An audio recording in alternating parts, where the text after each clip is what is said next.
The training grounds of Outpost Vega stretched across red clay soil, baked hard under twin suns. Lieutenant Marcus Webb stood at attention, watching the latest batch of Cordelian recruits file onto the obstacle course. Among them was Thera, a young warrior whose ochre skin glistened with the natural moisture her species required. She moved with confidence that bordered on arrogance, her luminous eyes scanning the human-designed equipment with barely concealed disdain. "Listen up," Marcus called out, his voice carrying across the field. "Today, we test your endurance using human training methods. This course was designed to push our soldiers to their limits." Thera stepped forward, her webbed fingers flexing. "With respect, Lieutenant, your species is known for fragility. You require constant hydration, climate control, and protection from your own star. What could you possibly teach warriors who have conquered 3 star systems?" A few other Cordelians chittered in agreement. Their people had joined the Galactic Coalition only recently, and their military prowess was legendary. They could survive in swamps, deserts, and frozen tundra with equal ease. Their skin absorbed moisture from the air itself. They were, by most measurable standards, superior physical specimens. Marcus smiled. It was not a kind smile. "Private Thera, step forward. You'll go first."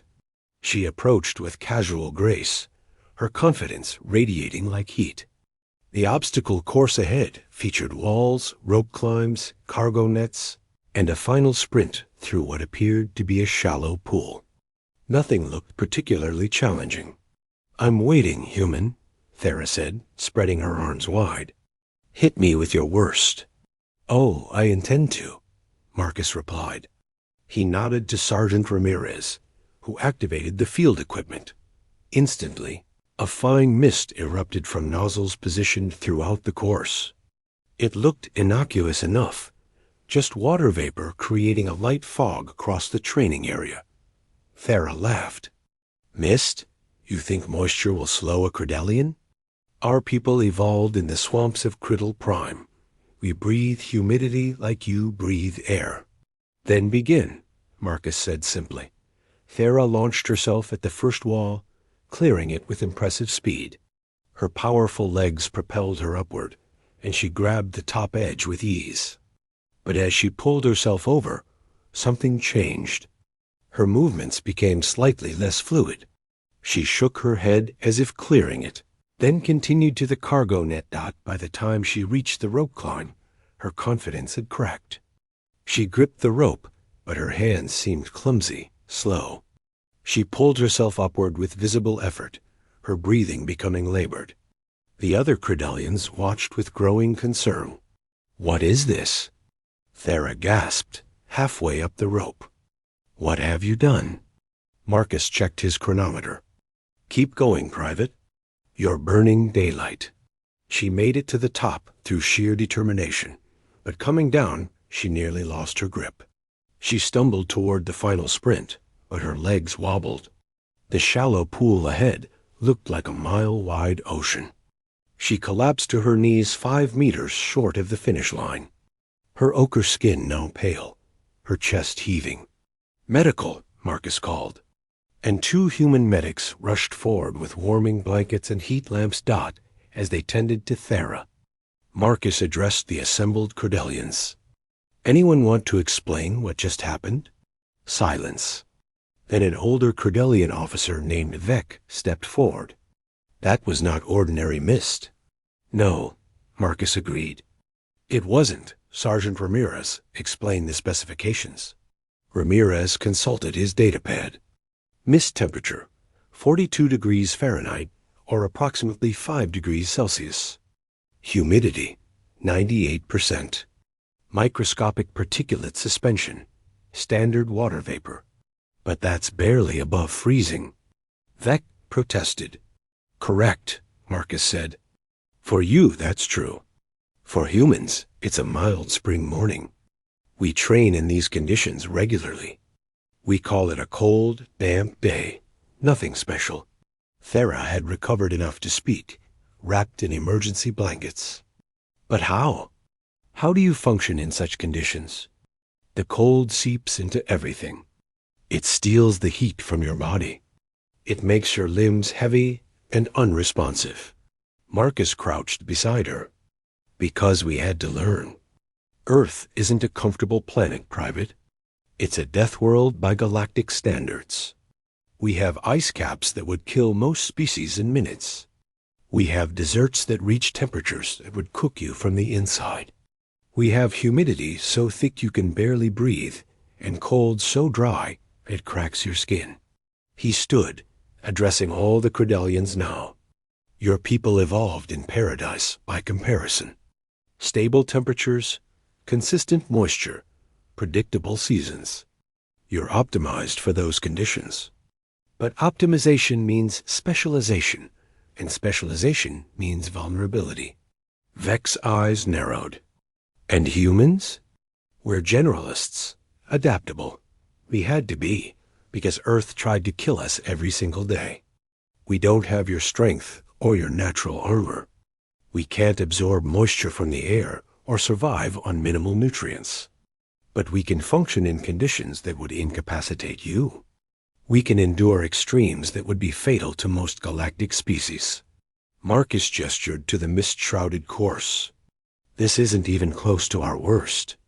I've trained in snowstorms where the temperature drops to -40. I've completed desert exercises where the heat exceeds 50 degrees Celsius. I've run night operations in humidity, so thick it feels like drowning. Thera pulled herself to her feet, still shaking but determined. Then teach us. If this is what we'll face fighting alongside humans, we need to learn. That's why you're here, Marcus said. The Coalition doesn't need more warriors who are strong in their comfort zones. We need soldiers who can adapt to any environment, any condition, any challenge. That's the human advantage. Not that we're the strongest or the fastest, but that we refuse to quit regardless of the circumstances. Over the following weeks, the Credelian recruits learned to function in the cold mist. They learned to conserve body heat, to push through discomfort, to complete objectives even when their bodies screamed for warmth. It was brutal education, and not all of them succeeded. But those who did emerge transformed. Thera became one of the best. She never matched human performance in cold conditions, but she learned to compensate, to plan, to work with her squad instead of relying solely on individual prowess. She learned that asking for help wasn't weakness, but tactical intelligence. The day before graduation, she found Marcus reviewing training reports. "Lieutenant, may I ask a question?" "Of course. Why did you smile that day?" "When I challenged you about human fragility?" Marcus leaned back. "Because I knew what was coming. Every species that joins the Coalition makes the same mistake. They see our environmental suits, our hydration requirements, our sensitivity to toxins, and they assume we're weak. They forget that surviving despite those limitations made us strong. We were arrogant," Thera admitted. "You were confident," Marcus corrected. "There's a difference. Confidence becomes arrogance when you stop learning. You came here thinking you had nothing to learn from humans. Now you know better." "I do," she agreed. "I understand now why humans are feared in ground combat. Not because you're the best warriors, but because you simply will not stop. You advance through conditions that should be impossible. You fight when any rational species would retreat. You endure. That's the secret," Marcus said. "Every human is descended from ancestors who survived ice ages, plagues, predators, and disasters that wiped out countless other species. Survival is coded into our genes. We're the cockroaches of the galaxy, Private. Too stubborn to die, too adaptable to eliminate." Thera chittered with amusement. "I'll remember that. The next time someone calls humans fragile, I'll tell them about the mist." "Please do," Marcus said. "And Thera? You did well. You could have quit that first day, blamed the equipment, claimed unfair treatment. Instead, you adapted. That's the most human thing you could have done." She saluted, a gesture she'd learned from her human instructors. "Thank you, Lieutenant, for the lesson and for not going easy on us." "Never," Marcus promised. "The galaxy doesn't go easy on anyone. Better to learn that here than in combat." As Thera left, Marcus returned to his reports.